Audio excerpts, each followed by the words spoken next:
ಗೆ ಸ್ವಾಗತ. ಎಲ್ಲರಿಗೂ ನಮಸ್ಕಾರ. ಅಧ್ಯಾಯ 3 ಕಲ್ಲಿದ್ದಲು ಮತ್ತು ಪೆಟ್ರೋಲಿಯಂ. CNG ಮತ್ತು LPGಗಳನ್ನು ಇಂಧನಗಳಾಗಿ ಬಳಸುವುದರ ಅನುಕೂಲಗಳೇನು ಅಂತ ಮೊದಲನೇ ಪ್ರಶ್ನೆ ಇದೆ.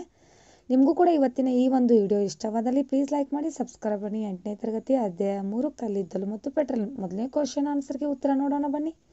CNG ಮತ್ತು LPGಗಳನ್ನು ಇಂಧನಗಳಾಗಿ ಬಳಸುವುದರ ಕೆಲವು ಅನುಕೂಲತೆಗಳು. ಅವನ್ನು ನೇರವಾಗಿ ದಹಿಸಬಹುದು. ಅವುಗಳನ್ನು ಕೊಳವೆಗಳ ಮೂಲಕ ಸುಲಭವಾಗಿ ಒಂದೆಡೆಯಿಂದ ಮತ್ತೊಂದೆಡೆಗೆ ಸಾಗಿಸಬಹುದು. ಅವುಗಳ ಶುದ್ಧ ರೂಪದ ಇಂಧನಗಳಾಗಿವೆ ಮತ್ತು ದಹಿಸಿದಾಗ ಹೊಗೆಯನ್ನು ಉತ್ಪತ್ತಿ ಮಾಡುವುದಿಲ್ಲ. ದಹಿಸಿದಾಗ ಹೆಚ್ಚು ಶಾಖವನ್ನು ಉತ್ಪತ್ತಿ ಮಾಡುತ್ತದೆ. ಇನ್ನು ರಸ್ತೆಗಳ ಮೇಲ್ಮೈ ನಿರ್ಮಾಣದಲ್ಲಿ ಉಪಯೋಗಿಸುವ ಪೆಟ್ರೋಲಿಯಂ ಉತ್ಪನ್ನಗಳನ್ನು ಹೆಸರಿ. ಬಿಟುಮೇನ್ ರಸ್ತೆಗಳ ಮೇಲೆ ನಿರ್ಮಾಣದಲ್ಲಿ ಉಪಯೋಗಿಸುವ ಪೆಟ್ರೋಲಿಯಂ ಉತ್ಪನ್ನವಾಗಿದೆ. ಥರ್ಡ್ ಒನ್, ಸತ್ತ ಸಸ್ಯ ರಾಶಿಯಿಂದ ಕಲ್ಲಿದ್ದಲು ಹೇಗೆ ಉಂಟಾಗುತ್ತದೆ ಎನ್ನುವುದನ್ನು ವಿವರಿಸಿ. ಈ ಪ್ರಕ್ರಿಯೆಯನ್ನು ಏನೆಂದು ಕರೆಯುತ್ತಾರೆ ಹೇಳಿ.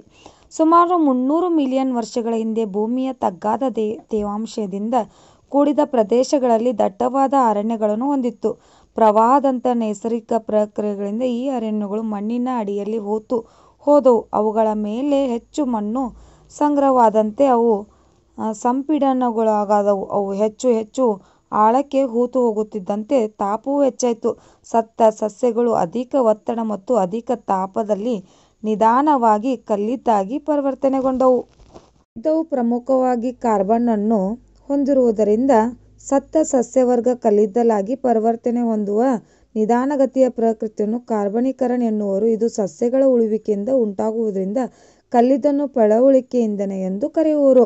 ಇನ್ನು ಬಿಟ್ಟ ಸ್ಥಳಗಳನ್ನು ಸೂಕ್ತ ಪದಗಳಿಂದ ತುಂಬಿರಿ. ಕಲ್ಲಿದ್ದಲು, ಪೆಟ್ರೋಲಿಯಂ ಮತ್ತು ನೈಸರ್ಗಿಕ ಅನಿಲಗಳು ಪ್ರಕ್ರಿಯೆಗಳಿಕ ಇಂಧನಗಳು. ಪೆಟ್ರೋಲಿಯಂ ವಿವಿಧ ಘಟಕಗಳನ್ನು ಬೇರ್ಪಡಿಸುವ ಪ್ರಕ್ರಿಯೆಯನ್ನು ಶುದ್ಧೀಕರಣ ಎನ್ನುವರು. ಅತ್ಯಂತ ಕಡಿಮೆ ಮಾಲಿನ್ಯ ಎಂದು ಮಾಡುವ ವಹಾದ ಇಂಧನ ಒತ್ತಡದಲ್ಲಿ ಸಂಪೀಡಿತ ನೈಸರ್ಗಿಕ ಅನಿಲ CNG. ಇನ್ನು ಕೆಳಗಿನ ಹೇಳಿಕೆಗಳ ಮುಂದೆ ಸರಿ ತಪ್ಪು ವಿವರಿಸಿ. ಪಳೆಯುಳಿಕೆ ಇಂಧನಗಳನ್ನು ಪ್ರಯೋಗಶಾಲೆಯಲ್ಲಿ ತಯಾರಿಸಬಹುದಾ? ತಪ್ಪು. CNGಯು ಪೆಟ್ರೋಲ್ಗಿಂತ ಹೆಚ್ಚು ಮಾಲಿನ್ಯ ಉಂಟು ಮಾಡುವ ಇಂಧನವಾಗಿದೆ. ತಪ್ಪು.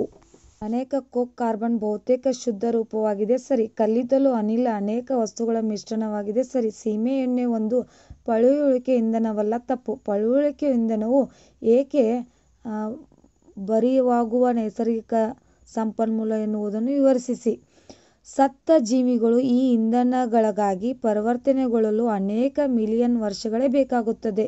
ಇನ್ನೊಂದೆಡೆಯಲ್ಲಿ ನಮಗೆ ತಿಳಿದಿರುವ ಇವುಗಳ ಸಂಗ್ರಹ ಇನ್ನೂ ಕೆಲವು 100 ವರ್ಷಗಳಲ್ಲಿ ಮುಗಿದು ಹೋಗುತ್ತದೆ.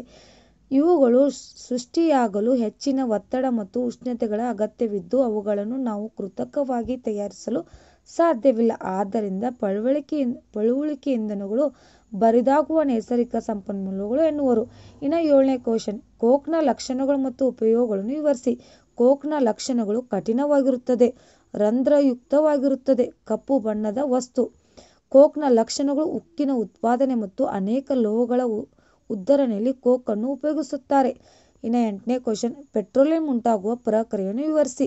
ಸಮುದ್ರದಲ್ಲಿ ವಾಸಿಸುವ ಜೀವಿಗಳಿಂದ ಪೆಟ್ರೋಲಿಯಂ ಉಂಟಾಗಿದೆ. ಈ ಜೀವಿಗಳು ಸತ್ತಾಗ ಅವುಗಳ ದೇಹಗಳು ಸಮುದ್ರದ ತಳವನ್ನು ಸೇರುತ್ತದೆ ಮತ್ತು ಮರಳು ಮತ್ತು ಜೇಡಿ ಮಣ್ಣಿನ ಪದರಗಳಂತ ಆವರಿಸಲ್ಪಡುತ್ತದೆ.